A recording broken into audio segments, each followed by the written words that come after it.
Howdy, thank you so much for joining back into the fan side. With me today we have Jack Curry, Gabby Gillen, Eleanor Giesland, Lorelai Walker. Addison Gregory. and Matthew Holt. To kickstart this podcast, we are going to be going to Eleanor to discuss motives behind fans. So a lot of people watch sports for a lot of different reasons. One of the first things is the aesthetic of sports. It's fun to watch. It's also just appeasing to the eye. You know, you see someone make a basket from from far away. They throw that free shot or free corner. What's it called? Free throw. Free throw. Thank you. A free throw.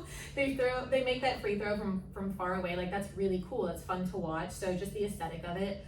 And then achievement. A lot of people feel accomplished when their team makes a goal or they make a win. Even though you're not on the team yourself, you feel a part of it. You feel connected just when your team wins. That can be seen a lot with Aggie sports. A lot of us feel accomplished when the Aggies win a football game or, any game. And then also the drama. A lot of people just find enjoyment from the thrill of the game. So, like, for example, with Aggie football, when we were going up against TU, it was a pretty good game. I mean, they did not beat us by a lot. It wasn't like, a 40-0 game. And I feel like towards the end of the game, a lot of people were thinking, can we get to overtime? Can we get to a tie? Can we keep going? So there was that thrill. You were sitting on the edge of your seat, waiting for the game. And then, unfortunately, that one didn't go our favor. But either way, it was still a fun game to be a part of, just being with your friends and the camaraderie. But, that drama was a part of it. And then a lot of people find escape through sports. So, whether it's at a football game or just in the comfort of your own home, like, you get to watch sports and you remove yourself from your day-to-day life, the boring mundane Monday of your life. You have that fun championship game to look forward to tomorrow. That's a fun escape from, the boring day-to-day. And then a lot of people start watching sports just to get more knowledge from it. For me, myself, growing up a young girl, I don't know a lot about sports because I wasn't in sports a lot of my life. So coming to A&M, I watch sports so I can know what's going on when I'm at a football game, so I'm not left in the dust. Or same thing with baseball. I'm learning a lot more about it now. You don't want to feel FOMO. You don't want to feel left out when the people around you know what's going on. And also, it's just cool. It's a fun, interesting hobby to learn about. And then social connection, that's the last thing I want to talk about. You connect with others. Like I mentioned before, it's camaraderie, especially with Aggie football or just Aggie sports in general. You make friends through watching sports, not even just on the team, Having that social connection is a big desire for people when they're watching sports. Thank you, Eleanor. We are now going to Gabby to discuss fan culture and types of fans. So there are 3 types of fans. The first one being social, then focused, and invested. So social fans are going to be those individuals who participate in sports mainly for the social aspect. They may be looking for belonging to a community. So an example of these types of people would be attending a Super Bowl watch party or going to a bar with friends to watch the Aggie football game. And then focused types of fans are going to be the individuals who may identify to their sports team, but not always. They're usually generally invested. So a few examples of this would be someone who watches most games of their favorite team, someone who knows the names of players on their favorite team, but not all of them, and they just generally keep up with some important plays throughout a game. And then the last type of fan is vested, and these individuals experience a deep attachment to their sports team and carry a very deep emotional identification and are highly invested to their team. And a few examples of this is someone who attends every game regardless of the weather, purchases season tickets, and experiences emotional effects and self-esteem as a result of the game. Thank you, Gabby. I would consider myself a social fan for sure. I'm really into the tailgating, and that kind of puts us into our next topic, and that is fan rituals. So rituals come in all sorts of ways when it comes to fan culture and fueling that identity centered around a team. So we have the pregame traditions, such as tailgating, a pretty big one in the Aggie world. Some people don't even go to that games, they just tailgate the entire time.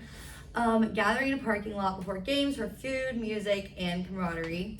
And then we have player walk-ins, so the typical fans signing up to greet athletes as they arrive at the stadium.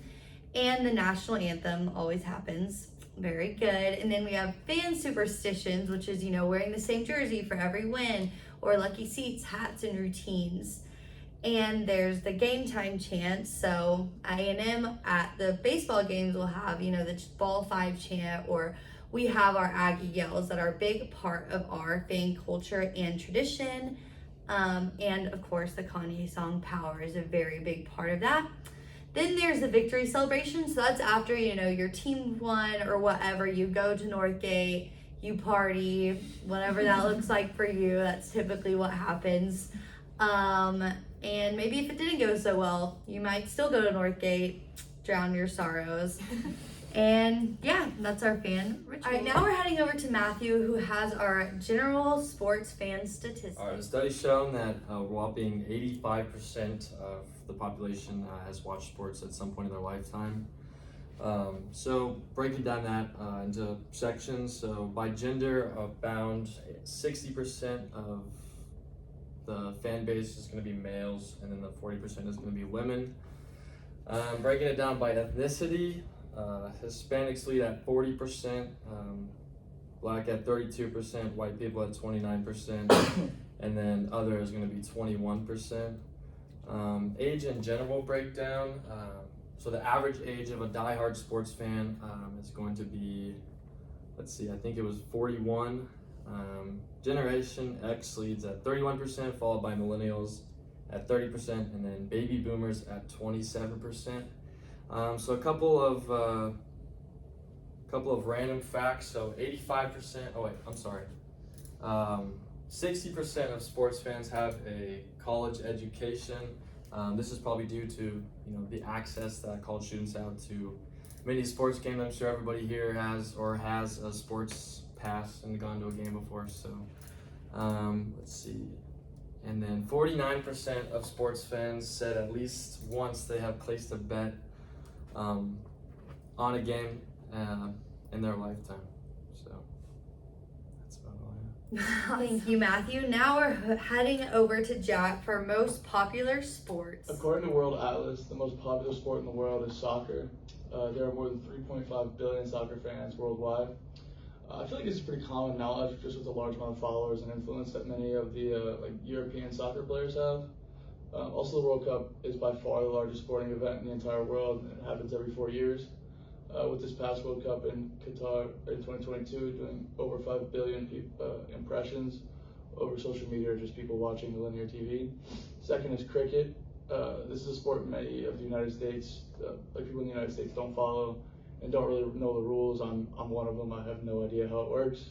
However, in Asian and European countries, it's almost as big as soccer, with the Cricket World Cup doing over 2.5 billion fans worldwide. It is much larger than the third, fourth, and fifth popular sports combined, with popular countries being like Pakistan, India, and that area of Asia. Third is tennis. This is because all 4 of the majors are separated on different continents.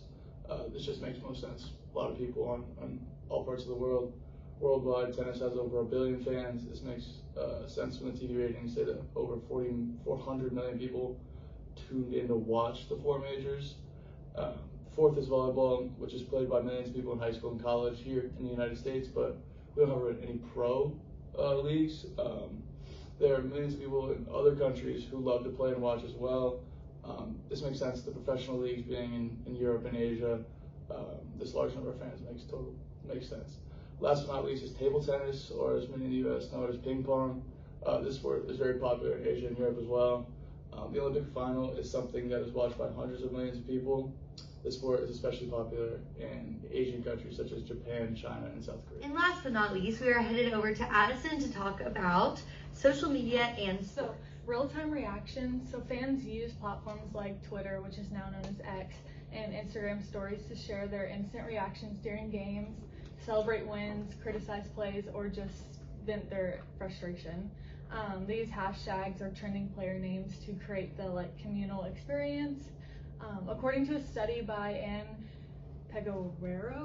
Published in the Journal of Sport Management, fans who strongly identify with their team are more likely to engage in social media, posting, commenting, and even defending their team online. This shows how social platforms become an extension of team loyalty and identity. Some people use their profile pictures with their team logos, bios, like declaring their like allegiance to their team, and they also form like online communities like Facebook groups or like subreddits. And then a big one, I don't know if y'all follow like Barstool A&M, the like memes and banter culture, just like playful trash talk. So people just take advantage of social media because it's a space where fans express their joy and like pride for their team. It acts as like a virtual sports bar or therapy session, especially during like big wins or losses. So yeah. Thanks, Addison. The last question I just have for everybody is, what is your favorite sports memory? My favorite sports memory is winning a state championship in high school. My favorite sports memory was during competitive cheer. I won NCAA in Dallas, which was like a really big competition. That's cool. Fire. I would say mine is probably my first baseball game. I had never been to one, so I didn't know that there was bubbles everywhere. So that was just a fun, fan experience to have. Awesome. I'd say my favorite sports memory is probably going to Nationals for swim in Arizona. That was really cool. Good views. I never really played sports growing up, but I think my favorite memory was going to an A&M football game like at 6 years old. I would say mine is in high school, my senior year. We were in round 1 of playoffs for baseball, and I hit a home run to take our team to the second round. So Cool. Yeah. All right, guys. Thank you for tuning in to the fan side. We'll see y'all next week. Thanks and Get 'em! giggle.